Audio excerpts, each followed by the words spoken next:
Apple has new 13 and 15-inch MacBook Pros. If you get the higher-end 13-inch with the touch bar or the 15, of course, those all have touch bars, you have a lot of new internal component options, even though the outside still looks the same. Right here, I've got one of the highest end of the new MacBooks. This is a 15-inch MacBook Pro. Inside, it has something pretty new and exciting. It's one of Intel's new 6-core Core i9 processors. Before now, you could only go up to a quad-core Core i7 in this system.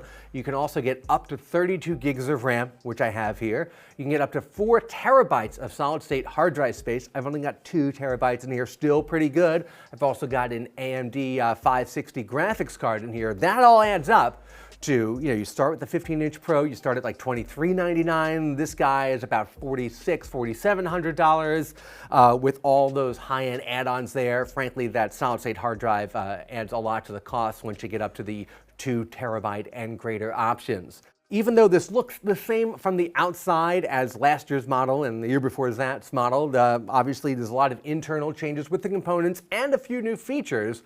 I'm going to tell you about 3, I think, of the most exciting, most interesting ones. The first one is obviously that Intel Core i9 processor. When I opened this guy up, getting it out of the box, the first thing I did was went up to About This Mac. I opened it up, I said, oh, what processor's in here? There you go, 2.9 gigahertz Intel Core i9. That's something that we've seen PC makers on the Windows side say is coming soon to their super high-end systems, but I have not had an opportunity to test an i9 laptop before now, so I'm very excited to get a look at that.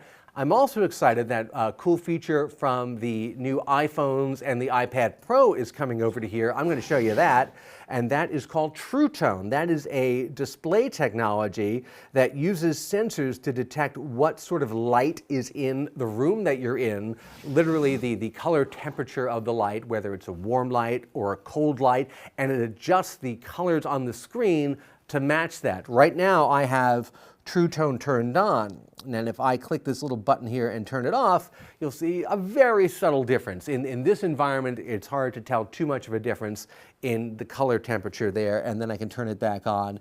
So if you go someplace with very cold light, it'll look a little bluer and colder. If you go someplace with very warm light, it'll look a little warmer. And that's so the colors that you see, let's say if you're a visual artist or you're doing a layout or something, in the real world around you, the value of white, the value of other colors is accurately reflected on the screens. Now, the last big update to this is something that people have been asking a lot of questions about lately, and that is the keyboard, the super flat keyboard that you have on the MacBook Pros and also the 12-inch MacBook. People are concerned because some people have problems with sticky keys where a little bit of dust or debris gets into these very tight keys and stops the laptop from working. There have been some lawsuits about it. Apple now has a repair program, and they said this is our new 3rd generation keyboard right here. But it doesn't do anything to actually fix that particular problem. There's no engineering change for that. What it is, however, is quieter. I'm going to do a little random typing test right here. It has a kind of a slightly more rubbery matte feel. I have last year's 15-inch MacBook Pro right here. I got a text file open on here, also do the same typing. It's a little sharper. I can hear the difference. It's not a huge difference. But if you're worried that your MacBook keyboard was too loud, well, it'll be a little bit quieter, I guess, not a ton quieter. But if they expect people to not worry about the sticky keyboard issue, they're going to have to come up with some sort of engineering fix or tweak design for the keyboard. That is not, however, what we have here. As you can see, physically the 2017 model and the 2018 model are essentially identical. So you're just going to get a more powerful system that'll let you render graphics or import stuff faster and work in super high-res video if that's the kind of thing that you do.